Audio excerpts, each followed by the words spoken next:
네, 그럼 시간이 되었기 때문에 이제 저희 그 대학원 콜로퀴움을 시작하도록 하겠습니다. 오늘은 그 연휴 이제 시작하는 날이라 조금 그 많은 분들이 참석 못하신 것 같은데 정말 귀한 분을 모셨습니다. 오늘 그 인코어드의 최종호 대표님을 모셨고요. 감사합니다. 바쁜 시간 내주셔서 와주셔서 감사드립니다. 대표님은 사실 여러 부분을 다 역임하신 분이라 뭐라고 먼저 소개를 드릴지 모르겠는데 현재 일단 그 기술 저 스마트 그리드 쪽에 사업을 하고 계시고요. 그 전에는 LG 산전 CTO를 역임을 하셨고 지금도 이제 현장에서 가르치시고 그리고 일을 병행하시면서 많은 시사점을 그리고 많은 그 통찰력을 저에게 전해주고 계십니다. 오늘 귀한 시간 내주셔서 와주신 최종근 대표님께 다시 한번 감사드리면서 오늘 강의를 부탁드리겠습니다.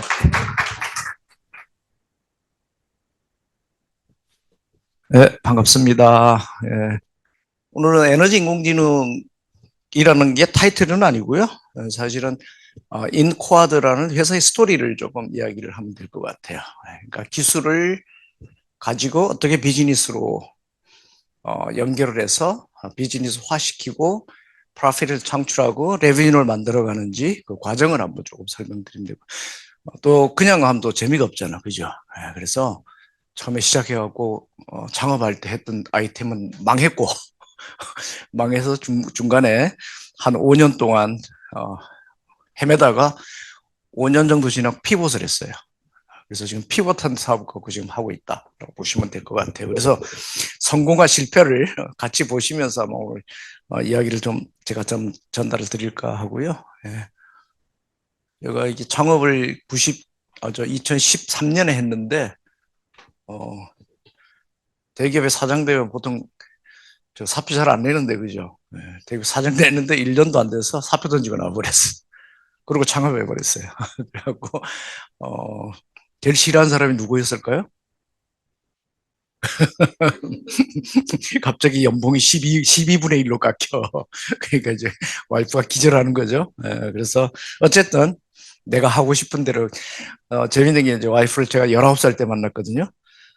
제가 23살 때 같이 만났는데 결혼을 이제 와이프가 23살 때 제가 27살 때 결혼을 했는데 음, 원래는 대학 교수가 되는지 알고 탁 열심히 연애를 했는데 대학 교수가 안 됐잖아. 그죠?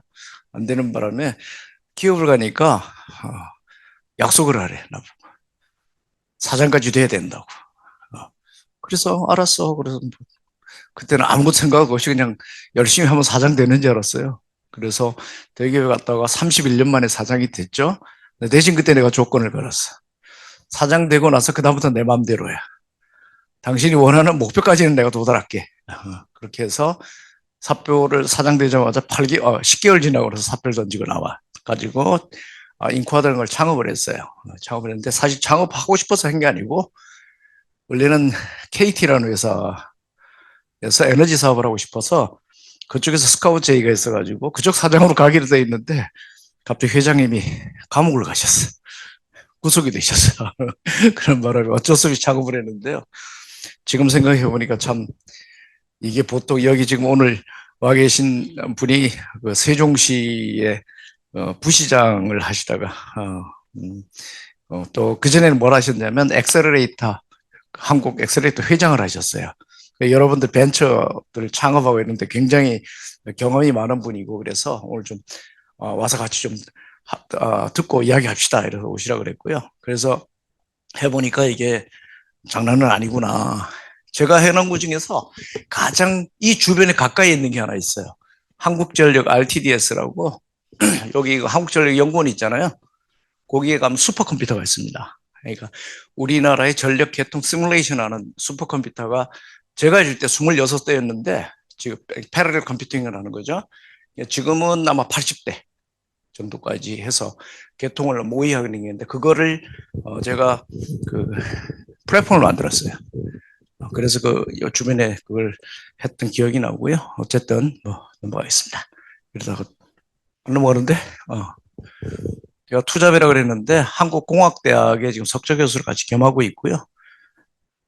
여기 녹색성전대학원은 사실 내가 저 홍릉에서 한 5번 강연했어요. 거의 1년에 한 번, 두 번씩 한 적도 있어. 그때 엄 교수님 계실 때 뭐 무조건 와서 해 하면 좀 와야 되니까. 그래서 거기서 많이 해서 또 여기 제가 알기는 대학원생들이 저희 회사를 주제로 연구 논문도 쓴 걸로 알고 있고 두 편을 사례 연구로 쓴 적도 있고 했어요. 네. 자, 창업 파운데이션이죠. 네, 창업. 여러분들이 알아야 될 게 있어요.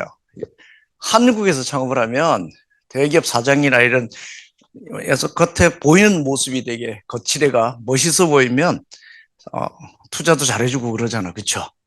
그럴 것 같죠? 근데 저는 한국에서 창업을 안 하고 결국은 미국에 가서 창업을 할 수밖에 없었고 제가 기술이 창업할 때 기술이 한 10년은 너무 앞서 있었던 기술이 그러다 보니까 설득이 안 돼, 투자자들인데 아주 그래서 기술이 좋은 기술이 좋은 비즈니스가 되는 건 아니에요. 그래서 그걸 뼈저리게 한번 실패를 해본 적이 있었고 그래서 한국에서 창업을 하려고 6개월 동안 44군데 벤처 캐피탈을 다니면서 그때 우리 이제 이 부사장을 만났어야 되는데 그래가지고 뭐 여기저기 헤매면서 44번을 다녔어요. 근데 아무도 투자를 안 해줘. 그래서 미국을 가서 투자를 받아서 창업을 했었는데 걔들이 그러더라고. 파운더가 이 커리어를 설명을 해야 되잖아요. 근데 제 커리어는 딱 한 줄이잖아. 그죠? 골드스타로 들어가서 LS까지 이름 바뀌면서까지 줄이 하나밖에 없는 거예요. 신입사원 입사해가지고 사장까지 된 거. 그냥 LS, LG 하나밖에 없는 거예요. 그러니까 이게 걔들이 볼 때는 이상한 거예요. 말이 안 되는 거잖아요. 그죠? 회사 생활을 40년 가까이 했는데 커리어가 한 줄밖에 안 돼. 그러니까 이런 생각을 하는 거죠. 57이나 됐는데 창업을 한다고 나왔어? 능력이 없으니까 스카우트 안 된 거잖아. 그죠? 능력이 없으니까 예를 들어 LG 있다가 삼성에 스카우트 되고 해야 되는데 스카우트 한 번도 돼본 적이 없어. 그냥 한에서만 계속 있는 거야. 경력의 발전이 전혀 없던 사람 아니야? 이런 거죠. 이런 퀘스천을 던지는 거예요. 그래서 또 남의 회사 오나 밑에 있었으니까 오나의 그늘 밑에서 그냥 호의호식하고 있었구나. 뭐 이런 식으로 데피니션을 하는 거예요. 그래서 이제 느낀 게 바닥부터 기자 모든 걸 내려놓는 게 중요하다. 그래서 그냥 내가 갖고 있는 커리어가 이게 아무것도 중요하지 않구나. 그래서 진짜 젊은 어린애처럼 접근하기 시작해요. 그래서 그게 먹혔던 것 같고 그래서 투자자들이 진짜 투자 많이 받았어요. 6개월 만에 300억을 받았으니까 시드머니가 50억이야. 시드머니도 어떻게 받았냐면 설명하고 투자자가 원래 듀 딜리전스라는 거 알죠? 실사를 해야 되는데 듀 딜리전스를 해야 되는데 듀 딜리전스를 안 해. 통장 번호를 적어놓고 가래. 그래서 돌아가가지고 비행기 내려서 통장 열어봐. 통장 열었는데 500만 불이 들어와 있어. 그렇게 해서 시작한 게 아마 제가 할 때는 저 간절함, 절실함, 치열함 이게 통하지 않았을까라는 생각이 들고요. 자, 어쨌든 원래는 창업을 하고 싶어서 했던 게 아니라고는 하지만 사실 1년에 한 2번, 3번을 제가 팔로알토를 계속 다녔어요. 샌프란시스코에, 실리콘밸리에. 그래서 계속 다니면서 어느 식당에서 메모를 한 게 있었어요. 내가 언젠간 저걸 가지고, 이걸 가지고 창업을 한번 해보고 싶다라는 꿈은 계속 있었던 것 같아요. 잠재적으로. 그래서 그게 냅킨 메모라고 알죠? 그 식당에 가서 이렇게 메모, 밥 먹는 그 냅킨에다가 메모했다. 그게 아직도 남아있더라고요. 그래서 저거 가지고 창업을 했었고요. 창업할 때 33살짜리하고 했어요. 공동 창업을. 제가 그때 57이었는데 거의 조카뻘 되는 친구인데 둘 다 공통점이 있잖아요. 잘생겼죠. 그죠? 그 다음에 이름에 웅자가 들어가 있어. 웅자가 같이 돼 있고요. 누구냐면 되게 유명한 친구예요. 지금 돌아가셨는데 LG전자의 구장홍 회장님이라고 있었어요. 거기 이제 아들 장남이었는데 원래 서울대 가기로 했는 걸 제가 그 멘토를 했었거든요. 그 멘토를 하면서 나중에 이제 LS 회장으로 올렸는데 너 LS 회장하면 뭐 하냐? 그래서 서울대 그만두고 스탠포드를 가. 그래갖고 스탠포드에서 졸업을 했어요. 그래서 거기서 MBA까지 하고 했다가 성공을 잘 할 뻔했어요. 오큘러스 투자할 때, 오큘러스 알죠? 오큘러스 이거 뭐지? 네. 오큘러스 할 때만 해도 한 900억 정도 벌었고, 미미 박사라고 있어요. 지금도 있어요. 알죠? 화장품 패키징에서 파는 미미 박스도 해서 잘 나갔어. 잘 나가다가 갑자기 옐로 모바일이라고 이상한 회사에다 투자를 했다. 망했죠, 거의. 쿠팡까지도 잘 됐는데. 이 친구하고 창업을 그때 했었던 거 했고요. 투자자들이 좀 처음부터 좀 괜찮았어요. 조지 소로스하고 짐 로저스 쪽에서 투자했고, 그 다음에 바로 이어서 손정희가 또 투자를 했고, 그렇게 해서 시작을 했고요. 자, 여기서 제가 요 한 장 정도 같은 게 굉장히 의미가 있는 것 같아서 말씀을 드릴게요. 미국 애들은 우리하고 여러분들하고 조금 다른 게 있어요. 우리는 가진 거의 30%도 표현을 잘 못하잖아요. 그렇죠?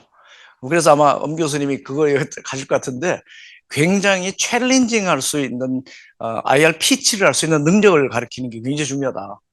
알고 있는 걸 한 3배 정도 뻥을 칠 수 있도록 가르쳐야 돼. 근데 우리는 가지고 있는 거에 3분의 1도 표현을 못해.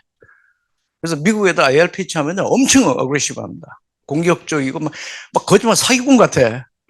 근데 자기 대해서 가지고 있는 걸 너무 표현을 잘하는 거예요. 그래서 이 능력이 사실은 우리가 볼 때는 굉장히 문제가 될 것 같은데 사실 그게 능력이에요. 그게 능력이고, 그러고 회사 생활할 때도 미국 스타일은 그런 식으로 사회생활, 회사 생활을 해요. 자, 우리가 요즘 재밌는 친구 하나 있었잖아요. 미니진이. 여러분들은 어떻게 생각하는지 모르지만, 그 친구는 경영자가 되면 안 되는 애였어요. 그냥 기획자, 크리에이터.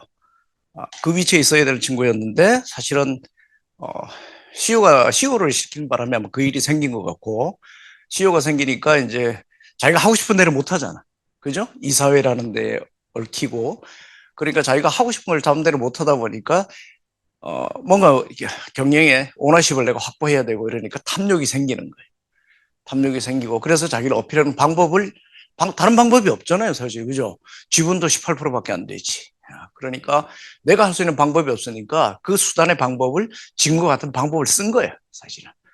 근데 사실 똑똑하고 머리 좋은 애들이 대체로 그런 스타일이에요. 그리고 미국식 스타일이에요. 미국 애들 스타일이라고 보시면 돼요. 그래서 실제 저는 뭐 잘 몰라, 그 친구를 잘 모르지만 가진 능력의 한 300%를 표현하는 친구 아닌가? 이런 생각을 해요. 실제 같이 일해보면 아마 그렇지는 않을 것 같아. 굉장히 감각적이고 빠르고 하긴 하지만 사실은 실제 갖고 있는 자기의 펀더멘털보다는 좀 표현을 너무 잘하는 친구 아니었을까? 이런 생각이 좀 들고요. 뭐 표현을 격하게다 보니까 욕도 하잖아. 그렇죠? 욕도 하게 되고. 이게 되게 중요해요. IR 피치에 가장 먼저 해야 될 건 뭘 하려고 하는 거지? 너가? 그러니까 여러분들이 나중에 참 파운데이션 하든 뭘 하든 회사 입사에도 마찬가지예요. 입사할 때도 이게 우리 회사 입사할 때 질문하는 겁니다. 똑같은 거예요. 그래서 들어올 때 받는 사람인데 창업의 개념으로 질문을 던져요. 퀘스천을 던지거든요. 그래서 무엇을 하려고 하는 거야? 그 다음에 그걸 누가 필요로 하는 거지? 누가 필요로 할 거야? 누가 그걸 살려고 할 거야? 누가 필요로 하는 거야? 그 다음에 그들이 왜 이게 필요한 거야? 그 사람들이 즐거움을 주는 거야? 돈을 주는 거야? 아니면 편리함을 주는 거야? 아니면 새로운 호기심을 주는 거야? 어떤 목적에 의해서 그 사람들은 이걸 좋아하는 거지? 라는 거. 그 다음에 만약에 이게 아니라면 다른 방법으로 할 수 있는 다른 방법은 없나? 라는 걸 대안을 이야기할 수 있어야 되고요. 가장 중요한 것 중에 하나가 마지막. 누구하고 하느냐가 중요해요. 창업을 하든 뭘 하든 사회생활 하시면 가장 힘든 건 내가 스스로 노력해서 하는 기술도 아니고요. 여러분들이 하고 있는 지식도 아니야. 사람이 문제예요. 함께 일하는 사람아이가 문제지 내가 하고 있는 일의 80%의 트러블은 사람에 의해서 생긴다고 보시면 돼요. 그래서 누구하고 함께 하느냐가 굉장히 중요하다고 생각을 하고 있고요. 그래서 그래서 또 우리가 빠지기 쉬운 게 뭐냐면 기술의 유혹이야. 기술이 좋으면 장사가 잘 될 것 같아.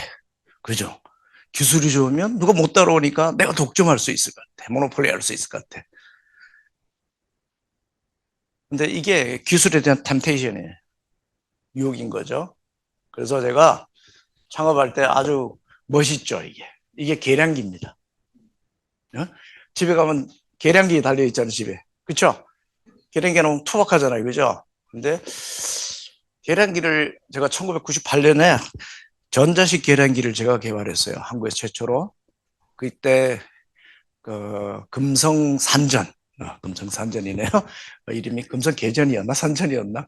그때 개발을 했는데 그때는 원판이었잖아요. 이렇게 돌아가는 거. 원판이었는데 그거를 전자식으로 컴퓨터라이즈 하면 이건 뭐 너무 속된 말로 섹시해 보이는 거야. 누가 살 것 같아. 그래가지고 전자식으로 원래 저 전공이 이미지 프로세싱을 했는데 회사에 들어와서는 로보틱스를 했어요. 로보틱스를 하다가 이게 계량기를 보니까 이게 아무것도 아닌 것 같아. 그래서 1년 만에 이제 직접 회로 설계하면서 펌웨어하고 짜서 이렇게 개발을 했던 거죠. 그러면서 가만히 보니까 계량기가 어디 설치되는가를 본 거죠. 계량기가 집에 가시면 어디 설치돼 있어요? 아파트에 대부분 다 사실 테니까 아파트 들어가는 오른쪽 왼쪽 벽에 있죠. 그렇죠? 그러면 누가 좋아할까? 여러분도 계량기 안 보잖아. 엄마도 계량기 안 보잖아요. 아버지도 계량기 안 보죠. 그냥 한 달에 한 번씩 날아오는 고지서만 보잖아. 그죠? 누가 좋아할 것 같아요? 집안에 있는 사람이 있는지 없는지 판단하는 사람이 누구죠? 도둑이잖아, 도둑. 도둑이 제일 좋아하는 거죠. 계량기 보고 사람의 안에 거주 상태로 확인할 수 있잖아요. 그죠? 그러니까 이거는 계량기는 개인정보구나. 그래서 이거를 어디로 가져갈까? 집안으로 가져가야 되겠구나. 집안에 가져가는데 여러분들 분전반이 어디 설치돼 있어요? 두꺼비 집이. 신발장 뒤에 있어. 보이지도 않아. 그죠? 그러니까 보이지도 않는 데서 내가 신발장이 열어서 계량기 볼 일도 없고. 그럼 뭘로 보면 될까? 휴대폰으로 보면 되죠. 그렇죠? 그래서 통신에서 휴대폰으로 내가 앱으로 딱 하면 멋있어 보이잖아요. 그죠? 딱 한 달에 대한 보지서도 거기 딱 나오고 그러니까. 그래서 이런 계량기를 만들기 시작합니다. 예쁘장하게 만들었죠? 그리고 안에 사람 있고 없고 몇 사람이 사는지 여기에 센서까지 설치해서 IoT. 그래서 그 움직임 센서, 온도 센서, 조명 센서를 하나로 집어넣어서 요만하게 만들었어. 동전처럼. 그래서 거실에다 딱 붙여놓고 계량기하고 통신하게 하고 앱으로 내가 보는 거예요. 보시죠? 멋있어 보이잖아. 그죠? 그래서 투자자들이 속았어. 열광하기 시작하는 거예요. 이거 딱 보니까 이거 뭐 세상을 뒤집어 놓을 것 같은 거예요. 그리고 투자자들이 엄청난 투자를 해주는 거예요. 멋있어 보이니까. 그래서 또 뭐까지 했냐면 인공지능으로 가전분리란 걸 한번 해보자. 그래서 집안의 계량기는 썸에서 들어오잖아요. 전기 사용량이. 썸에서 들어오니까 테레비가 얼마 먹는지 냉장고가 얼마 먹는지 잘 모르잖아요. 그죠? 그런데 각 가전기기마다 파워 서플라이라는 게 있어요. 그래서 전류가 들어가고 전압이 들어가는 패턴을 인공지능으로 분리를 하자. 그러면 테레비가 얼마 먹고 냉장고가 얼마 먹고 이렇게 분리할 수 있겠구나. 이렇게 해서 인공지능으로 저걸 딱 분리를 해요. 100% 정확하진 않지만 그래서 테레비 때문에 전기가 얼마나 오고 어쩌 대기 전력이 얼마나 오고 하는 걸 다 이렇게 해서 앱으로 딱 서비스를 해줘. 재밌는 건 저걸 서비스 주는데 돈을 안 내. 우리나라 사람은 지갑을 안 열어요, 저기에. 저거는 당연히 그냥 휴대폰 하는 회사에서 서비스 해주는 걸로 알아. 내가 그 조그만 계량기 아까 그거 분전반에 붙이는 게 6만 원인데 그거 붙이면 평생 난 서비스 받는 거라고 생각하는 거예요. 특히 우리나라 사람들이 소프트웨어하고 지적재산권하고 데이터에 돈을 안 써요. 지갑을 안 열어요. 그걸 여러분들이 잘 아셔야 돼. 그래서 돈은 계속 나가는 거예요. 왜냐면 프로세싱을 해야 되잖아요. 클라우드 비용 계속 나가죠. 한 달에 4천만 원씩 나가는. 그러다가 멋있잖아요. 이게 딱 이렇게 하고 또 온도 조절기까지 딱 이렇게 연결해서 온도 조절기의 온도도 조절하고 이렇게 해서 이제 쭉 서비스를 들어갔었어요. 근데 실패한 거죠. 도저히 안 되겠다. 5년 있다 손들었어요. 그리고 그 사업을 일본으로 넘깁니다. 일본으로 넘기고, 그래서 가장 중요한 건 10년이든 5년이 기술이 앞선 거하고 사업 절대 하지 마라. 조금 봐서 한 1, 2년 정도 앞서서 내가 팔 수 있는 기술. 그게 벤처 중에서 먼저 해야 될 기술이고, 카테고리를 넓힐 게 아니고 가능한 한 좁혀서 거기서 1등 하는 거야. 1등하게 만들자. 네, 그런 것부터 시작하고요. 그 다음에 시장에 대한 명확한 규모를 알아야 돼. 그래서 이런 거를 한번 쭉 보실 필요가 있을 것 같고요. 그래서 5년 지나고 나서 이제 안 되겠구나. 그래서 피봇을 합니다. 사업자는. 피봇을 하는데, 그러면 피봇을 하니까 opportunity가 어디 있지? 내가 사업을 새로 해보려고 그러니까 opportunity가 어디 있는데, 시장을 하려면 opportunity를 알아야 되잖아요. 그죠? 기회가 어디 열리는지를 알아야 되고. 그래서 요때 하필이면 또 추다르크 아실 텐데, 추다르크께서 그 저쪽 당, 그 민주당의 대표를 하셨어요. 근데 그 대표를 하실 때 전화가 왔어요. 저보고. 혁신을 해야 되겠다. 그래서 뭔 혁신? 그냥 쌈박질하는 혁신을 하려고 그러나? 그랬더니까 에너지에 혁신을 해야 되겠대. 그래갖고 에너지에 자문을 좀 해달래요. 그래서 제가 불려갔습니다. 가고 한 1년을 이제 자문을 하는데 그림을 하나 그려달래. 탄소 중립이 일어나면 세상이 어떻게 바뀌는지 그림, 한 도시를 대상으로 그림을 하나 그려달라고 그래가지고 이걸 제가 그렸습니다. 이거 그린다고 모니터를 800만 원짜리를 2개를 사. 무슨 모니터인지 아시죠? 애플 프로를 딱 2개를 사가지고 이걸 그렸습니다. 어디 갔습니까, 이게? 어디 같아요? 이게 대전이라서 잘 모르는구나. 인천에요. 정말네. 인천 항만이에요. 인천 항만에 탄소 중립이 되면 이런 그리드가 형성된다 해서 그림을 그렸습니다. 그랬더니 갔더니 그려서 가져갔어요. 우리 대표님께서 엄청 좋아하실 줄 알았어요. 그래서 밥도 사줄 줄 알았어요. 근데 갔더니 느닷없이 그림에서 2개를 빼달래. 뭐를 빼달라고 그랬을까요? SMR하고 원전을 빼달래. 그래서 못 빼겠다. 그랬더니 이건 당해서 못 쓸 것 같아. 그럼 쓰지 마. 쓰지 마라. 그래서 이게 지금 그래서 신경질이 나가지고요. 이거 그린다고 모니터면 1,600만 원 주고 샀는데 돈 주는 것도 아니고. 그래고 신경질이 나가고 제 블로그에도 확 공개를 해버렸어요. 그래가지고 이게 지금 교수님들이 대학 교재로 수업 교재로 쓰시는 그림이에요. 이걸 보고 이제 사업 기회를 찾는 거죠. 자, 에너지가 앞으로는 어떻게 될까? 지금까지 원전이든 화력발전소든 주황 집중식이죠. 자, 우리 하나 봅시다. 지금 60%가 전기가 어디서 생산되죠? 해안 쪽, 남쪽에서 생산돼요. 그렇죠? 수요의 60%는 어디에 있어요? 수도권에 있잖아요. 그러니까 거기가 거리가 얼마나 될까요? 송전탑으로 이어지면 500km예요. 그죠? 500km를 밑에서 생산해서 북쪽으로 올려보내는 북상조리라고 그러는 거예요. 북을 향해서 가는 스트림이에요. 플로우. 그래서 그런데 이러다 보니까 무슨 일이 생기냐면 이거를 누가 이용하냐면 정치적으로 이용하기 시작해. 정치하는 사람들 미안. 정치하는 사람들이 에너지를 정치적으로 이용하기 시작하는 거예요. 그래서 앞에 정권 때는 대형 발전소가 어디로 갔냐면 주로 울산, 포항, 부산 이쪽에 있었어요. 근데 갑자기 정권이 바뀌니까 분산 에너지를 어디다 막 설치하기 시작해요. 호남이잖아. 그죠? 호남에서 정권을 잡았으니까 호남 쪽에 태양광을 엄청나게 투자를 하는 거예요. 그래서 이게 정치적으로 이용되기 시작하는 거예요. 자, 그래서 여기서 우리가 봐야 될 건 뭐냐면 대형 발전소보다 분산된 에너지에 대한 특성을 우리가 이해할 수 있어야 돼. 이해할 수 있어야 되는데 분산 에너지는 송전망을 타고 가면 안 되는 거예요, 원래. 지역별로 배전망을 타고 지역에서 소화를 하는 구조로 설계를 해야 되는데 갑자기 전력하는 분들이 이런 얘기를 해. 전라도에 에너지가 너무 많이 남아. 그러니까 송전망을 통해서 수도권으로 보내야 돼. 말도 안 되는 얘기를 하는 거예요, 사실은. 요즘 송전망 지을 수 있어요? 들어눕잖아요. 그죠? 들어놓으면 안 돼. 그러니까 분산 에너지의 고유한 특성을 살릴 수 있어야 돼. 그래서 지역에서 자급자족할 수 있도록 만들어주는 구조로 가야 되고, 여기서 무슨 일이 생기냐면 이런 생긴 거죠. 옛날에는 예측이 가능했어.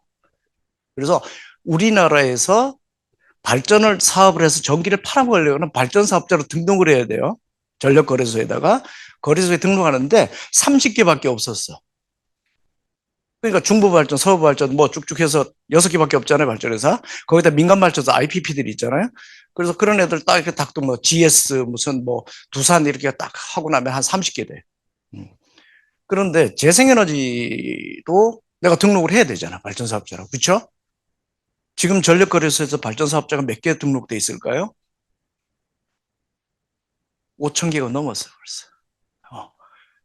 자, 조만간 그거를 메가 단위를 1메가로 낮추기 시작하면 발전사업자가 몇 개가 될까? 수십만 개가 될 거예요. 그렇죠? 100만 개도 될 수 있어. 집에 있는 사람들도 내가 전기 팔아먹으려고 하면 이제 등록을 해야 돼. 그죠? 자, 여기서 무슨 차이가 생기냐면 옛날에는 대형 발전소를 10년 전부터 계획을 해서 10년 동안 내가 건설에 들어가서 10년 있다 가동을 하는데 가동하는 양이 결정돼 있었어. 24시간 동안 풀 가동하는 해야 돈을 벌 수 있잖아. 원래 투자한 업프론트를 내가 뽑을 수 있잖아. 그죠? 그러니까 예측 가능한 생산을 해왔던 거야. 안전. 근데 분산에너지는 바람이 불었다. 태양광이 떴다. 태양이 떴다. 해야 되잖아. 굉장히 간헐적이잖아. 근데 이게 전국에 다 흩어져 있어. 예측 가능하지도 않아. 너무 불확실성이 높아. 그러니까 마치 에너지가 뭐처럼 돼버린 거예요. 클라우드화 돼버린 거예요. 그죠? 어디서 얼만큼 언제 생산되는지 알 수가 없어. 그죠? 이때 필요한 게 뭘까? 이거를 자동적으로 알아서 해주는 놈이 뭘까요? AI지. 그죠? 내가 불확실성이 높고 내가 예측하기 되게 어려운데 이걸 알아서 자동으로 엄청나게 산재되어 있는 놈을 내가 해줄 수 있는 놈은 AI밖에 없어요. 사람은 불가능해. 그죠? 그러니까 이제 클라우드화 돼야 하는 거 특성을 알아야 되고 흩어진 놈들이 이제 계속 연결되기 시작할 거란 말이죠. 자, 그래서 그런데 여기에 뭐가 생기냐면 분산된 에너지가 그리드에 달라붙기 시작하니까 새로운 참여자가 생겨. 자, 여기서 하나 봅시다. 옛날에는 발전소 하나가 큰 기가 단위 가까운 발전량을 생산을 해서 송전망에다 보내면 돼. 그죠? 그럼 송전망으로 갔다가 배전망에서 받아서 가정적으로 다 분산해서 주면 되잖아. 그렇죠?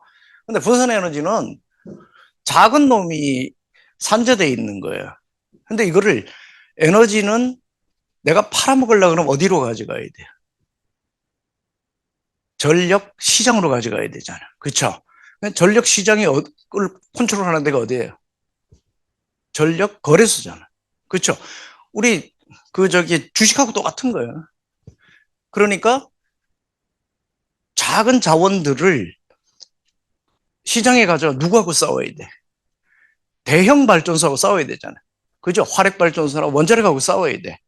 그래서 스택을 쌓아가지고 뭐 시간대 얼마만큼 용량을 내가 팔아먹고 이런 게 쭉 계산해야 되는데 작은 에너지를 가지고 내가 들어가면 규모의 경제가 안 되잖아. 그러니까 S&P라고 그래서 판매 가격을 내가 맞출 수가 경쟁을 할 수가 없어. 그러니까 이제 원전하는 사람들이 그 비싼 에너지를 갖고 왜 나는 지금 원전하기도 바빠 죽겠는데 왜 태양광 갖고 들어오느니 막 이러잖아요. 그죠? 네. 그럼 여기서 우리가 싸울 수 있는 방법이 뭘까요? 작은 놈들을 모으는 거야. 그래서 집단화하는 거예요. 그거를 어그리게이션이라고 그래요. 에그리게이션이라고 그러고 그러니까 자원을 집합화하는 거죠. 그래서 덩치를 키워. 그래서 더우면 내가 100메가, 200메가 이렇게 키우죠. 그래서 키워진 집단 에너지를 뭐라 하냐면 플릿이라고 그래요. 집합 자원이라고 그러죠. 그래서 그 규모의 경제를 갖고 가서 싸우는 거예요. 자, 그거를 이제 어디서 시작한다? 시범 사업을? 이게 과연 경쟁력 있게 가서 시장에서 싸울 수 있을까? 어디 가서 지금 하려고 하고 있는 거예요. 제주도에서 시범 사업하는 게 그거예요. 그래서 제주도에서 한번 시험을 사해보고 거기서 성공하면 육지로 올라온다. 이렇게 되는 거예요.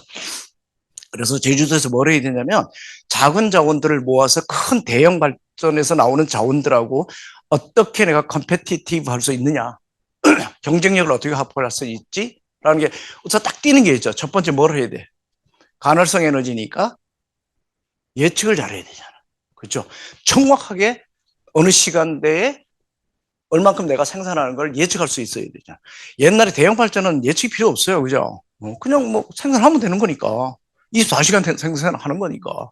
근데 분산 에너지는 그걸 얼마나 정확하게 예측하는 게 중요하고 또 하나가 뭐가 중요하냐면 업프론트, 그러니까 선행 투자는 들어가는데 뭐가 없어요. 시간이 지나면서 연료를 투입하고 있나요? 안 하고 있나요? 분산 에너지 연료 투입 필요 없잖아. 그죠? 설비만 투자하면 그다음부터 연료 투자는 없어. 그러니까 한계 비용이 제로잖아. 그렇죠? 근데 원전이든 화력발전소는 석탄 집어넣고 석유 집어넣고 가스 집어넣어야 되니까 한계 비용이 다 있잖아. 그렇죠? 그러니까 이 한계 비용하고 한계 비용이 안 들어가는 업프런트가 들어가는 거하고 어떻게 밸런스를 맞춰서 내가 싸워서 이기지? 그러니까 뭘 잘해야 돼? 입찰의 스트레리지. 입찰 전략을 얼마나 잘 짜느냐가 승부의 포인트가 되는 거죠. 그렇죠? 그래서 그러다 보니까 이제 여러 가지 이제 플레이어들이 생겨요.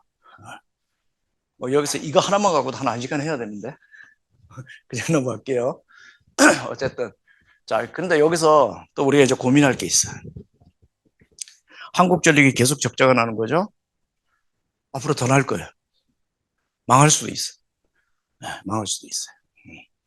이거는 모든 거가 산업에서 일어나는 레슨을 배워야 되잖아요. 그죠? 어디서 일어나면 그 교훈을 내가 받아들일 수 있어야 되는데 지금까지 80년, 100년을 독점해 왔잖아. 그러니까 남으로부터 귀를 안 열어. 레슨이 있는데 그 레슨을 안 받는 거예요.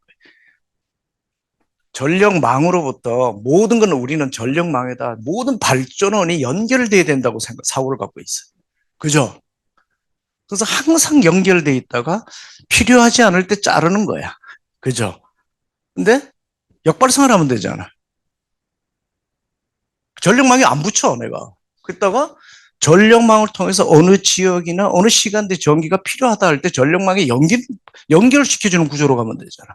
역발상을 하면 되잖아. 그렇죠? 그래서 유틸리티가 뭘 선택해야 되냐면 그리드로부터 리소스를 디펙션 하냐 아니면 always connected 하냐 이걸 이제 선택할 때가 된 거예요. 그 다음에 이제 요즘 미국 애들이 이상한 짓을 하죠. 잘 모를 거예요, 여러분들 아마. 이런 거는 신문에 잘 안 나니까. 2045년까지요, 마이크로 그리드라는 게 있어요. 어느 지역만 조그맣게 해가지고 거기서 자급자족할 수 있도록 전기를 만들죠. 우리나라도 지금 몇 개 했어요. 가파도. 뭐 이제 도서에는 옛날에 전기 생산하려면 어떻게 했죠? 송전망이 안 들어가니까. 디젤 발전기가 있었잖아. 그렇죠? 근데 디젤 발전기가 이렇게 환경에 오염 문제가 생기니까 백업 발전기가 필요해. 그러니까 디젤 대신 마이크로 그리드를 해서 재생에너지가 배터리 집어넣어가지고 거기서 자급자족하게 만드는 구조로 가는 거죠. 마이크로 그리드를.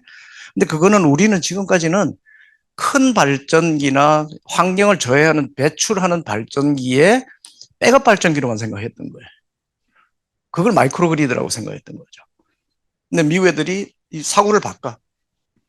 이제 우크라이나 전쟁이 났어. 이스라엘 전쟁이 일어났어. 여러분들 폭격하면요, 어디를 폭격할 것 같아요? 발전소 폭격할 것 같아요?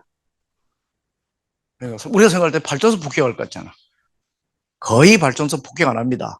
왜냐하면 전쟁에 이기면 내가 써야 되니까. 그러니까 뭘 폭격할까? 송전망이에요. 송전망 때려버리는 거예요. 그러니까 에너지 안보 문제는 송전망에 생기는 거예요. 그러니까 미국 애들이 무슨 짓을 하냐면 2045년까지 발전원을 24만 개를 뗍니다. 그래서 발전기를 그리드로 떼놨다가 필요할 때 붙이는 구조로 지금 바꾸고 있어요. 그거를. 그래서 에너지 안보 시큐리티 문제가 생기는 거죠. 그래서 벌써 40분 지났네. 큰일 났다.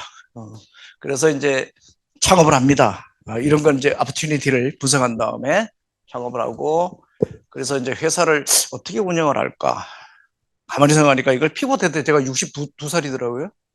지금 내가 68인데 62살이더라고. 그러면 이거 몇 년 있다 5년 정도 더 해도 이게 내 회사는 아닌 것 같아. 그래. 그러면 내가 돈 벌긴 틀린 것 같고, 그래서 애들이 그냥 먹고 잘 사는 회사로 만들어주는 게로 내가 꿈을 바꾸는 게 낫겠다. 그래서 돈 벌어가는 스케일업 하는 거 포기하고 스케일업 하지 않고 밸리데이션을 계속 올리는, 회사의 밸류를 올리려고 그러면 초격차 기술을 확보하는 게 중요하겠구나. 그래서 버는 돈, 투자한 돈은 모두 다 기술 개발에 받기 시작해. 애들 연봉 팍팍 올려주고. 그러면서 목표를 딱 하나 정해요. 내가 스케일업에서 돈을 버는 것이 아니라 우리 회사 사가는 놈이 돈 벌게 만들어주자. 그래서 어떤 놈이 우리 회사를 딱 사가서 자기들이 스케일업하게 만들 수 있도록 최고의 기술을 내가 갖겠다. 두 가지잖아요, 우리 창업할 때. 그죠? 하나는 내가 스케일업에서 돈 버는 거야. 그래서 IPO 가든지 아니면 M&A를 당하든지 이렇게 가든지, 아니면 스케일업 안 하고 진짜 M&A 당하는 거잖아. 그렇죠? M&A 당하는 거죠. 그래서 이제 전략을 이렇게 설정을 합니다. 설정을 하고, 그래서 이런 이제 스텝으로 가겠다. 거의 다 달성했습니다. 했고, 그래서 법인은 이게 또 아픈 얘기인데, 한국에다가 법인을 설립하겠다고 그랬더니 투자자가 노. 그럼 투자 못 해주겠어. 그래서 홀딩 컴퍼니는 샌프란시스코에다 하고 자회사를 한국하고 일본에다 설치. 그게 왜냐면 얘들이 볼 때는 밸류에이션이 공이 하나 차이 난다는 거예요. 그러니까 한국에다 하면 회사가 100억짜리가 되는데 미국에서 창업하면 1000억이 된다는 거예요. 투자자들은 그렇잖아, 그렇죠? 밸류에이션 올라가야 되니까. 그래서 미국에다가 창업을 했고요. 그래서 그때 이제 대신 이제 약속을 했죠. 난 미국 애들 데리고 R&D는 안 하겠어. 미국 애들 연봉만큼은 내가 다 주진 못하지만 한국이 대기업 정도 되는 연봉은 줄 수 있을 것 같아. 만약에 돈 좀 벌면. 그러니까 그 정도 주면 한국에서 최고의 머리 좋은 애들, 최고 우선 인재를 내가 데리고 쓸 수 있는 거 아니야. 그러니까 R&D는 한국에서 할게. 이렇게 해서 그걸 딜을 합니다. 헤드쿼터는 미국에다 파운데이션을 하고 대신 R&D는 한국에서 하는 걸로. 그래서 한국 법인은 지금 R&D 컴퍼니예요. 돈 못 벌어. 지금 이제 한 100억밖에 못 해. 돈을 못 버는 회사예요. 그래서 했고, 이제 일본은 좀 이따 내가 말씀을 드리고, 그래서 법인별로 이미 보시면 딱 눈치챘지 모르지만 포트폴리오가 다들 틀려요. 포트폴리오 각 미국 법인, 일본 법인, 한국 법인 다 틀립니다. 이유가 있어요. 사가는 놈이 한꺼번에 다 가져가게 만들 수 있는 구조잖아요. 그죠? 모든 포트폴리오 다 가져갈 수 있잖아요. 한 가지만 가져가는 게 아니잖아요. 그죠? 그래서 이렇게 이제 시작을 했고요. 지금 한 85명 정도 됩니다. 저기 재밌는 얘기 있죠? 똑똑한 사람들은 두뇌가 있을지 모르지만 엉뚱한 사람들은 담대함이 있다. 지금까지 캐치프레이즈입니다. 저게 캐치프레이즈고요. 지금 이제 한 85명, 조금 더 되는 것 같아요. 한국 법인이 지금 갑자기 한 50명 늘어나가지고, 있고요. 그래서, 뭘 하든지 우리가 되게 중요한 게 어떤 여정을 가져가는 게 되게 중요해요. 이제 우리가 멤버들하고 창업을 해서 제일 먼저 해야 될 일 중에 하나가 비전을 잘 수립하는 거고, 비전을 수립한 다음에 그 비전에서 가져야 되는 나의 미션이 뭔가, 사명이 있어야 되잖아. 그렇죠? 나의 사명, 그 다음에 그 사명을 달성하고, 목표를 달성하기 위해서 우리가 가야 될 여정이 있어야 되잖아요. 그렇죠? 어떤 journey가 있어야 되잖아요. 그래서 이 journey를 잘 정의하는 게 되게 중요한 것 같고요. 그래서, 이것도 왜 또 나와? 어쨌든, 제일 먼저 여러분들이 이해해야 될 건, 각 나라마다 에너지에 대한 데피니션이 다 틀려요. 우리는 아까 얘기했듯이 마이크로 그리드 하나만 해도 백업 장치로만, 백업 발전원으로 생각을 했던 거잖아요. 그렇죠? 근데 미국에서 볼 때는 백업 발전원이 아니라 시큐리티의 수단이 되는 거예요. 각 나라마다 분산 에너지나 이런 걸 정의하는 수단들이 되게 다르다는 걸 이해를 해야 되고요. 이건 제가 참고로 한국산업부에서 이렇게 정의한 거를 제가 여기 담아놨습니다. 쭉 넘어가고요. 자, 이거 한번 보시죠. 되게 재밌네요. 여러분이 아마 이런 그래프는 아마 처음 봤을 것 같은데, 표를. 어떻게 생각하세요? 여기 어디지? 여기 충남이죠? 충남인데, 대전. 자립률이 2%야. 어떡하죠, 이거? 송정만 끊어버리면 그냥 바로 브레이크아웃이네, 여기. 그죠? 육지 안에 들어와 있는 전기의 자급도가 거의 제로에 가까워요, 우리는. 이게 무슨 얘기냐면, 송전망에다 전기를 실지 않으면 당장 브레이크아웃이야, 우리는. 그래서 정부가 지금 추진해야 될 전략이 뭐를 자꾸 투자를 해서 뭘 만들어야 되는 게 아니고요. 제가 볼 때는 지역별로 에너지 밸런싱을 맞추는 게 가장 중요해. 지역의 자급률이 균형을 이루도록 방법을 만드는 게 가장 중요한 전략 중에 하나라는 거죠. 저 밸런싱이 하나도 안 맞잖아요, 지금. 큰일인 거예요, 이게. 그래서 이 불균형 문제를 잘 우리가 이해를 해야 될 것 같고요. 자, 에너지도 지금 보시면 생산하는 거하고 소비자가 아까 얘기했듯이 북상주로 얘기했잖아요. 그죠? 생산과 소비가 분리되어 있어요, 우리는. 분리되어 있는 구조를 갖고 있고, 또는 뭐냐면 재생에너지의 투자 비율이 다 틀려. 지금 호남으로 집중되어 있어요. 최근에 이제 영남 저쪽에 울산, 포항 쪽에 조금 늘어나고 있고, 거기 또 풍력이 늘어나고 있어요. 그래서 이렇게 늘어나고 있는 그런 구조를 갖고 있고, 그러니까 재생에너지 자체가 원래 가지고 있는 고유한 속성이 아까 얘기했죠. 지역적 가치를 만드는 거예요. 로컬 밸류를 만들어야 되는 거예요. 이게 로컬에서 어떻게 밸류를 만들어서 거기서 일자리 창출도 해야 되고 산업도 만들어야 되고 이렇게 해야 되는데 이 밸런싱이 무너지니까 원래 가지고 있는 분산 에너지의 밸리데이션을 전혀 못 만드는 거죠. 할 수가 없는 구조로 가 있는 거죠. 이렇게 자꾸 하면 김상혁 교수님이 또 이거 저기 저 녹화하는 거 듣고 나 되게 뭐라 그런 거 아는 모르겠다.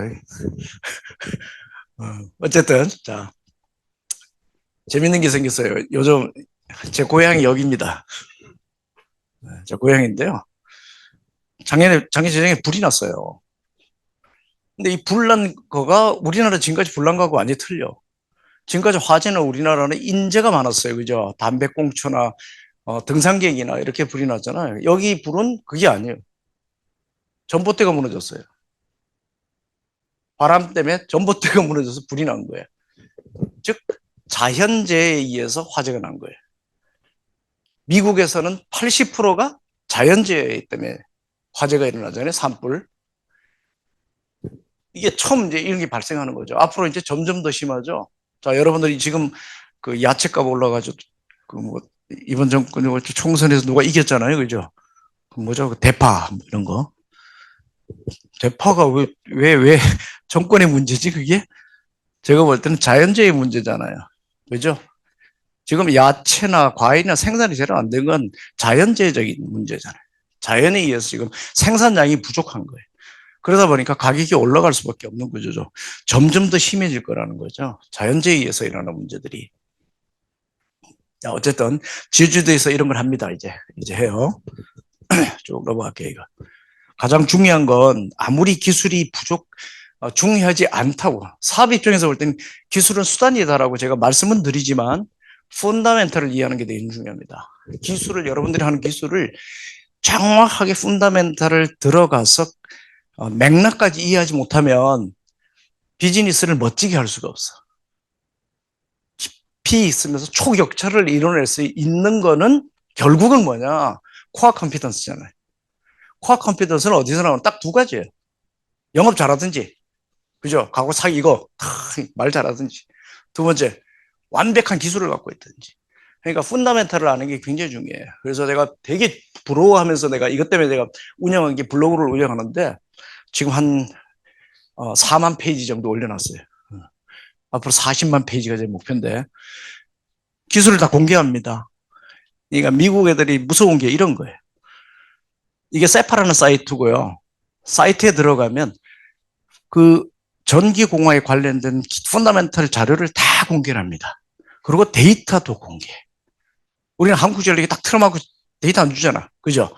데이터 다 공개합니다. 그래서 가지고 가서 연구할 수 있도록 다 해주고 다 합니다. 그래서 이거를 아는 게 굉장히 중요한 것 같고요. 예. 그래서 이 인프라를 만들려고 제가 블로그를 운영을 하고 있습니다. 지금. 자, 이거 한 장을 제가 한 일주일 동안 그린 겁니다. 뭐를 알아야 되느냐? 펀더멘털 중에 하나 가장 중요한 건 발전원이에요. 왜 발전원을 이용해야 되는가? 그리드는 전기를 보내주는 수단이야.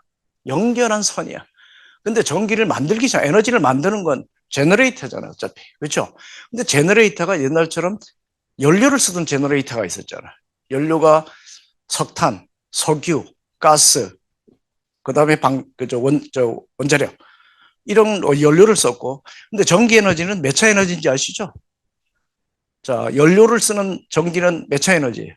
연료가 1차 에너지. 전기는 그런 연료를 이용해서 만드니까 2차 에너지가 되는 거예요. 2차 에너지. 그러니까 우리가 지금 녹색, 그러니까 여기 녹색이네. 녹색이 되려고 그러면 2차 에너지를 써야 되는 거예요. 2차 에너지. 근데 2차 에너지인데 1차 에너지가 탄소를 배출하는 에너지를 안 쓰려고 하는 거잖아요. 그렇죠? 그러니까 안 써야 녹색이 되는 거잖아요. 그러니까 발전원이 배출하던 발전원에서 배출하지 않은 발전원으로 바뀌는 거예요. 바뀌는데 이게 되게 다른 거예요. 속성이 너무 달라. 그래서 제가 이거 어떻게 비교하냐면 원전하는 사람하고 재생에너지 하는 사람들이 엄청 싸우잖아요. 막 죽일 놈 살릴 놈하고 싸우고 막 그래요. 그래서 그분들 앞에 가고 이렇게 얘기합니다. 집에 가면 아버지하고 엄마가 싸우면 집구석이 뭐가 되냐. 자, 원전은 가만히 있어도 이렇게 덤덤하고 그냥 기초가 다 갖춰져 집안을 저렇게 묵직하게 가야 되니까 아버지 역할을 하는 거고, 집에 가면 안 살림 꼼꼼하게 하면서 문제가 생겼을 때 문제 해결해 나가고 누가 하냐? 엄마가 하는 거 아니냐? 그럼 분산 에너지는 엄마 역할이야. 원전은 아버지 역할이고. 아버지하고 엄마가 사이가 좋아야 집안의 가정이 화목하잖아. 근데 이렇게 싸우고 앉아 있는 거죠. 그게 왜 그러냐면 바로 발전원의 문제예요. 발전의 속성이 너무 다른 거야. 그래서 아버지하고 엄마가 지금 싸우고 있는 거예요, 지금. 싸우고. 이 그림을, 이것도 한 3시간 해야 되는 거예요, 그죠? 해야 되는데, 가만히 보시면, 뭐 한 개만 얘기하고 넘어갈게요. 기존의 발전기는 회전을 하잖아. 그렇죠? 뭐든지 터빈을 통해서 회전을 하니까 뭘 갖고 있죠? 자, 회전을 내가 하면서 전기를 멀리까지 보내야 돼. 그러니까 회전하면서 뭘 만들어요? 주파수를 만들잖아요. 그죠? 주파수를 만드는데 주파수가 흔들리지 않도록 하기 위해서 유지해 주려고 하면 관성이라는 게 있어. 회전하고 있다가 내가 전기가 딱 끊어져도 발전기는 이너셜 때문에, 관성 때문에 내가 돌려고 하잖아. 그러니까 돌려고 하니까 전기가 이렇게 갔다가 탁 이게 끊어지는 게 아니고 기존의 발전기는 이렇게 끊어져. 그죠? 그러니까 이렇게 천천히 끊어지니까 요 천천히 끊어지는 시간 동안 시스템이 이걸 얼른 감지를 하고 내가 살리면 되잖아. 유지하는 시간 동안 내가 살리면 되잖아. 그렇죠? 이걸 레질리언스라고 그래요. 회복 탄력성이라고 그러죠. 그런데 재생에너지는 관성이 있어 없어? 회전하지 않잖아. 그죠? 그러니까 가다가 뚝 떨어지는 거야. 이것도 다른 거예요. 그래서 그러니까 재생에너지는 블랙아웃 되면 블랙아웃이 아니라 주파수 사고 나면 바로 블랙아웃이. 근데 원전은 이런 문제 있어요. 그러니까 기존의 발전기는. 그래서 그거를 각자 어떻게 하는지 방법을 제가 여기다가 그림을 그려놨어요. 그러니까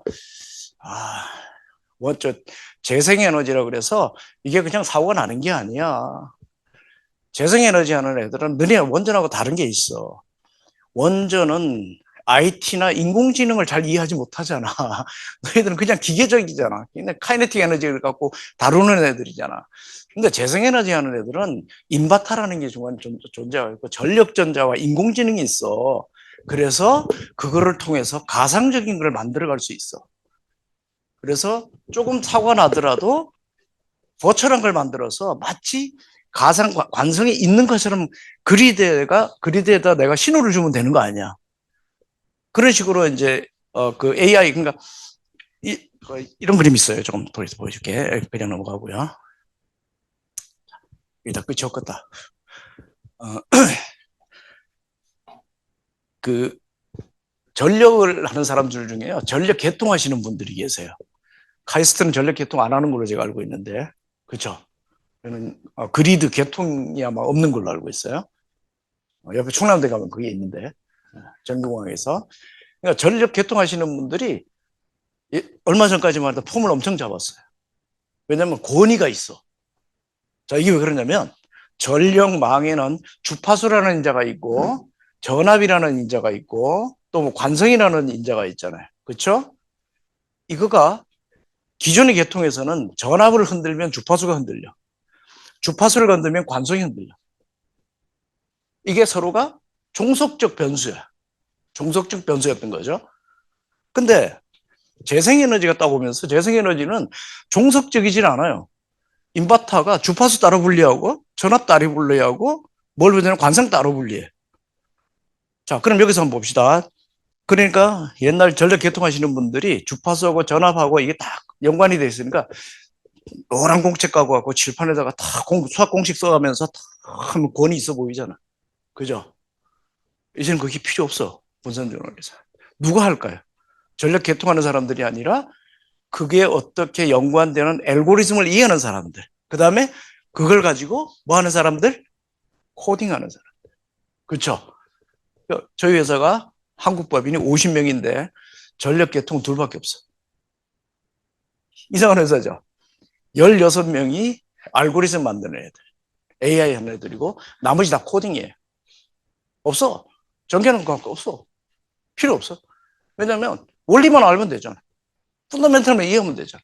그거고 제품 만드는 건 코딩하는 애들이고 AI 하는 애들이 만드는 건데 그러니까 옛날에 전력 개통을 하고 있는 사람들이 전기를 잘하는 시대에서 분산 에너지가 오면서 AI하고 컴퓨터 사이언스 하는 애들이 많이 알게 되는 거예요. 점점 시간이 갈수록. 구조가 달라진 거죠. 어쨌든 자, 제주도하고 한국이 다릅니다.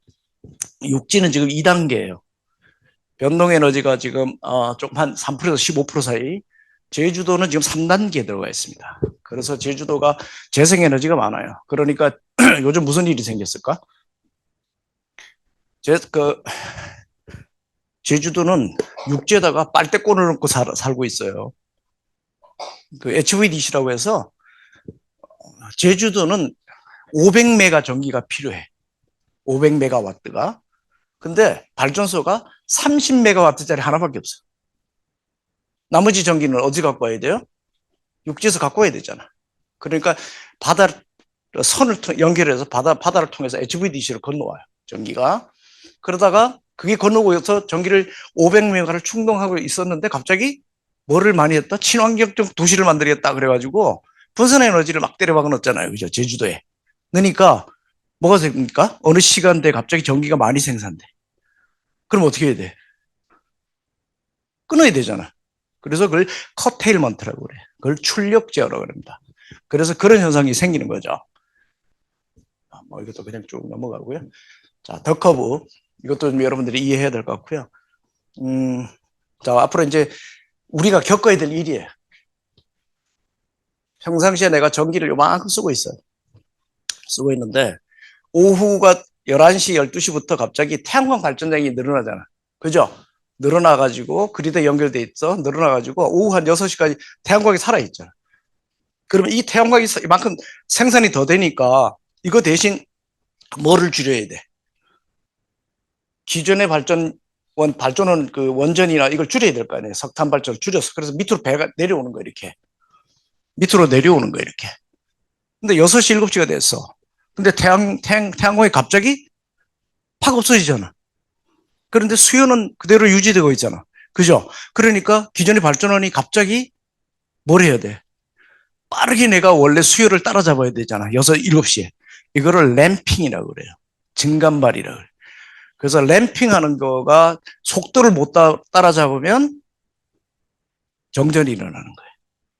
그래서 이 램핑하는 거를 분산 에너지에서 할 수 있는 건 급전 가능하고 제어 가능한 건 하나밖에 없어요.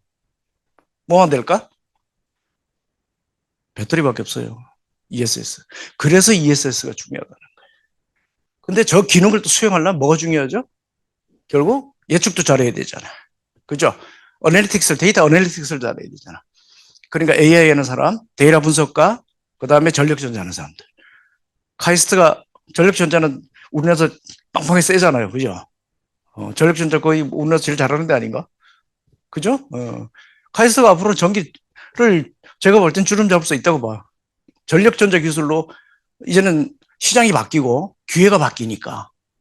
그러니까 AI하고 전력전자 기술로 앞으로 전력 계통은 바뀌어간다는 거죠. 쭉 아까 출력전 말씀드렸고요. 아까 이것도 개별로 놓은 거. 이게 원래 전기는 종속적 변수에서 분산 에너지를 하면서 비종속 변수, 독립 변수로 바뀐다. 그래서 독립 변수로 바뀌니까 결국은 AI 하는 사람과 코딩 하는 사람과 수학자들 이런 사람들이 잘할 수밖에 없다. 이런 거고요. 쭉 넘어가겠습니다. 이게 주파수하고도 대충 설명인데 그냥 넘어가고요. 자, 그래서 많이 보니까 이거 다 설명은 끝이 없을 것 같고요. 쭉 넘어가겠습니다.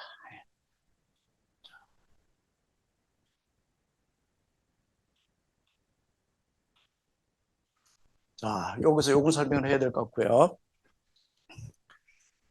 사업을 하는 사람은 돈을 벌어야 되잖아. 그죠? 근데 전기를 생산을 해서 지금까지 우리는 쓰기만 했어요. 컨섬션만 한 거죠. 일방적으로. 그리고 그걸 누가 또 공급해 줬어? 한국전력이 공급해 줬잖아. 그러면 시장적 메커니즘에서 돌아간 게 아니에요. 그죠? 전력 거래소가 있긴 있어. 근데 전력 거래소의 100% 지분을 누가 갖고 있어? 한국전력이 갖고 있는 거예요. 그냥 한국전력 회사예요, 그거는. 그러니까 5개 발전해서 6개를 나눠 놓고 한 놈은 한수원이니까 기저발전이잖아. 그냥 기저발전은 밑에를 깔아놓고 나머지 5개 발전소가 입찰을 들어와서 싸우는 것처럼 하지만 사실은 싸우는 게 아니잖아. 그죠? 근데 여기에 뭐가 들어와? 갑자기 작은 놈들이 떼를 지어가지고 시장에 들어오는 거예요. 분산 에너지가. 입찰을 가지고, 야, 너희들하고 한번 싸워보자. 맞짱 뜨자. 맞다이라 그랬나? 네. 맞다이로 지금 들어오는 거잖아요. 그죠? 네. 그러려 그러면 수익화할 수 있는 게 뭔가 있어야 되잖아. 그래서 지금까지는 전기를 한국전력이 메가와트 아워만 샀어요. 그러니까 어느 시간대 얼마만큼 양을 누구적 양으로 내인데 공급해줘. 내가 살게 전력거래소에서 그것만 파는 거예요. 그래서 에너지만 거래를 한 거예요. 그런데 시장에는 에너지만 갖고 거래하고 돈이 되겠어요? 다른 기회가 있어야 되잖아. 그래서 용량 시장이라는 게 생겨. 용량은 뭐냐면 전기를 내가 하루 양이 이렇게 되면 여기에 면적은 메가와트 아워잖아. 그렇죠? 그러니까 이건 에너지야. 그런데 설비 용량은 결정돼 있어. 그렇죠? 근데 설비 용량이 따라서 이게 커브 올라가고 갭이 뭐예요? 예비력이지. 그래서 여름에 우리 저 무슨 예비력이 얼마 안 남았다고 그런 거 있잖아요. 그러면 요 피크점하고 설비 용량하고 가까우면 안 되잖아. 그죠? 그러니까 가까웠을 때 위험하니까 그 시간대에 메가와트를 넣어줘야 되잖아. 그죠? 메가와트 아워가 아니라 메가와트를 넣어줘야 되잖아. 그래서 메가와트를 거래하게 만드는 거예요. 메가와트 아워만 메가와트만 거래하는 게 아니라 아까 얘기했듯이 주파수가 흔들려. 전압이 떨어져. 전압이 떨어지면 전압은 왜 떨어질까요? 멀리 가는데 도선에서 뭐가 있어요? 레지스턴스가 있잖아요. 저항이 있잖아요. 그러니까 저항 때문에 열로 날아가서 전압이 떨어지는 거예요. 그러니까 떨어지지 않기 위해서 뭘 넣어줘? 리액티브 파워라고 있어요. 무효 전력을 넣어주는 거예요. 그래서 주파수하고 무효 전력을 거래하게 만드는 거예요. 그래서 전력 거래소하고 한국전력이 다급하면 주파수하고 무효 전력을 내가 돈 주고 사는 거예요. 그래서 그게 시장에서 거래되는 거예요. 그걸 보조 서비스라고 해요. 그래서 이런 다양한 시장들이 시장에서 기회가 돼서 이걸 가지고 내가 플랫폼을 잘 짜고 소프트웨어를 잘 짜면 돈을 벌 수 있는 거잖아요. 그죠? 자, 좀 넘어갈게요.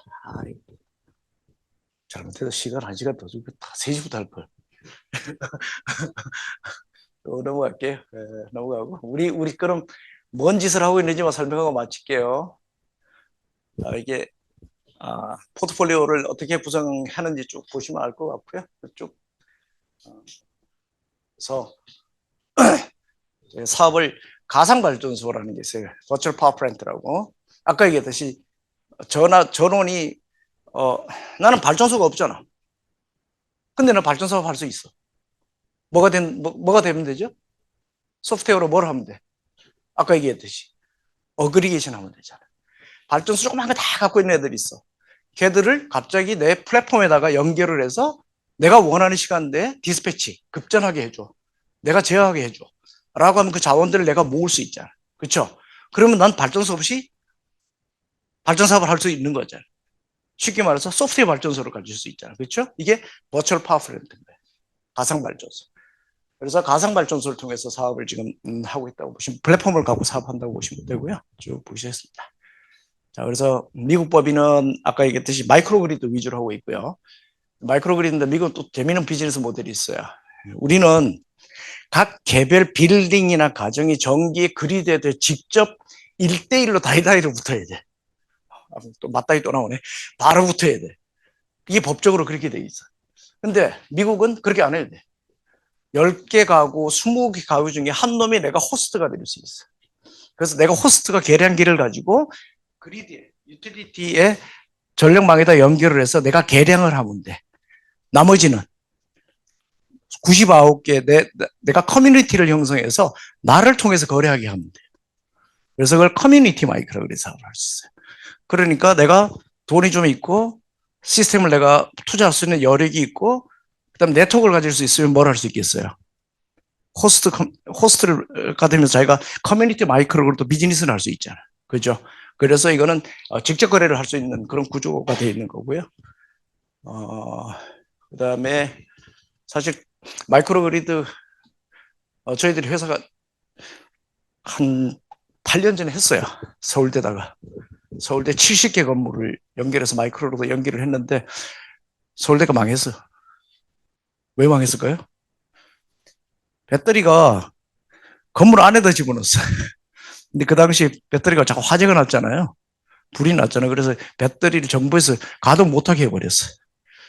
그래서 지금 아마 서울대학에서 그 배터리를 건물 밖으로 뺏는 거를 지금 검토를 하고 있는 걸로 알고 있고요. 그래서 지금은 그냥 모니터링만 하고 그렇게 지금 하고 있는 걸 하고 있고요. 하와이에서도 지금 마이크로그리드 하고 있고요.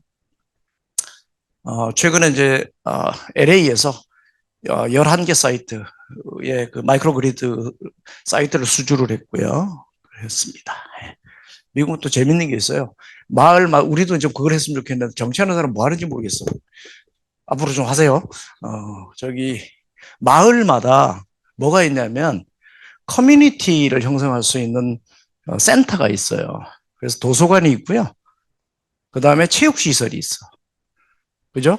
그리고 거기서 항상 또 교육받을 수 있는, 교육을 함께 할 수 있는 그런 마을마다 다 있잖아, 거기. 그죠? 그래서 미국 애들이 어떻게 생각을 하냐면 전쟁이 났다. 그럼 전쟁이 나면 뭐가 필요하죠? 피난처가 필요하잖아. 그죠? 그래서 피난처를 두 개를 데피니션을 해요. 하나는 학교. 그래서 프린스턴 같은 건 100% 마이크로그리드예요. 그래서 전기를 그리드에서 받지도 않아. 그냥 독립으로 운영하고 있어요. 그래서 학교하고 이런 커뮤니티 에리아에 전기는 마이크로 그리드로 다 바꿔가요. 그래서 예를 들어 송전망이 끊어져서 공격을 받았어. 그럼 사람들이 어디로 도망간다? 이런 쪽으로 대피할 수 있으면 뭘 받을 수 있어요? 가가지고 열하고 제일 급한 게 뭐예요? 열하고 뭐예요? 식수지. 먹는 거, 물하고 열하고 이런 게 제일 급하잖아요. 그래서 이걸 중심으로 지금 계속 좀 미국은 투자를 하고 있다고 보시면 될 거고요. 한국 법인은 아까 얘기했듯이 가상발전소 사업을 하고 있고요. 뭐 빵빵한 데가 다 고객입니다. 돌이 안 돼. 왜 안 될까요? 우리는 거래를 안 해. 거래를 안 하고 이 사람들이 다 거래하고 이 사람들이 돈을 벌어. 근데 우리는 여기다 뭐만 주죠? 플랫폼만 제공해. 그래서 구독료, 사용량만큼 하면 구독료만 받으니까 뭐 그냥 매출은 얼마 안 되지만 뭐 애들이 재밌다니까. 그래서 좋은 고객들은 다 저희들이 지금 잡고 있다고 보시면 되고요. 요게 이제 저희들이 납품하는 한국 법인이 설치한 시스템입니다. 있고요. 전국에 1200개 발전소, 1메가 이상 되는 1200개 발전소 다 연결돼 있습니다. 연결돼 있고요. 쭉 보시면 이렇게 해서 지금 여기서 한 가지만 자랑하고 있는 거예요. 발전량 예측 정확도가 압도적 1위입니다. 다른 회사가 보통 한 6%에서 8% 정도 되거든요. 잘하는 애들이. 그리고 뭐 엉성한 애들 한 10%인데요. 2.8%예요. 왜 그럴까? 왜 그럴까요? 누가 하기 때문에? 수학하는 애들이었어요. 저도 컴퓨터공학을 했는데 전공이 컴퓨터공학 박사거든요. 근데 공돌이들은 뭘 하지?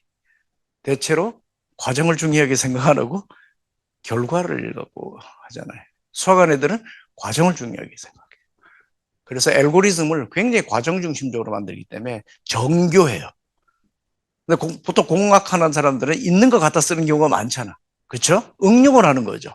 근데 얘들은 그걸 만드는 거예요. 그래서 압도적 1위에 2.85% 정도니까 압도적 1위라고 보시면 되고요. 자, 아까 일본 법인.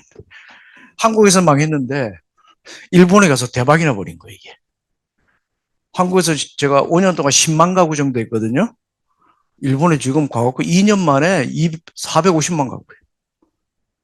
내년에 1200만 가구가 한대요. 그래갖고 상장을 저 일본 법인이 먼저 할 것 같아. 손정이만 좋아졌어요. 손정이가 제가 동갑인데, 참 억울하더라고. 이게 일본 넘어가니까 일본 애들은 왜 되냐면요. 이걸 한 달에 500엔을 내. 이 앱을 사용하는데 500엔을 낸다니까? 돈을 내. 데이터 사용료를 낸다고. 우리는 안 내잖아요. 지갑을 안 열잖아. 돈을 내요. 그래가지고 이게 지금 얘들은 이익률이 70%예요. 그래가지고 이런 앱 서비스를 하고 있고요. 여기서 이제 성공한 요인은 뭐냐면 제가 한국에서 그렇게 하려고 해다 결국 못했는데 가정용 수요 관리예요.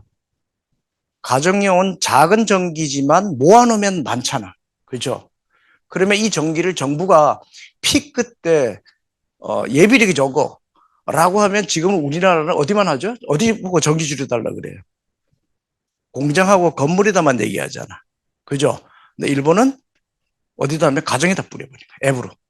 그래서 그때 가서 쫙 줄여요. 5%를 줄입니다. 일본 애들은. 줄이면 줄이는 만큼 뭘 준다? 인센티브를 주는 거예요. 그러니까 이게 한 달에 내가 500엔을 내는 것보다 정부에서 피크타임 때 줄여주면 받는 인센티브가 훨씬 더 큰 거야. 몇만 원씩 되는 거예요. 그러니까 이 사업이 되는 거예요, 이게. 근데 한국은 안 돼.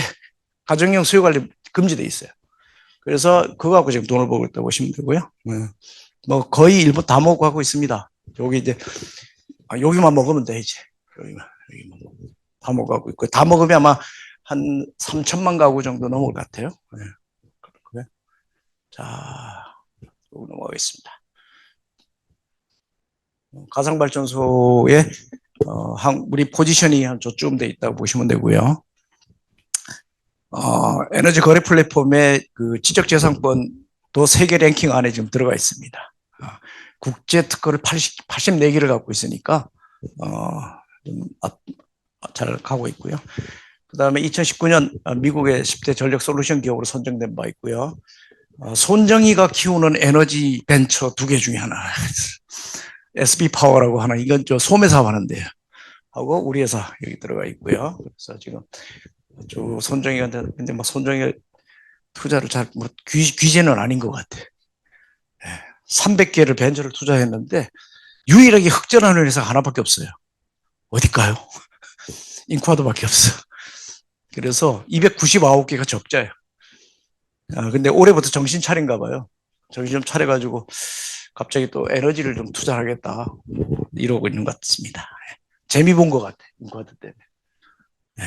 여기까지 제가 했고요. 제가 그 Q&A를 한 30분 드리려고 그랬는데 20분밖에 안 남았네요. 어떤 질문이라도 해주셨으면 대표님 그 강연 정말 이거 6시간짜리 분량이신데 줄여서 하시느라 고생 많으셨고요. 다양한 질문들이 있을 것 같습니다. 자유롭게 대표님께 질문해 주시면 좋겠습니다.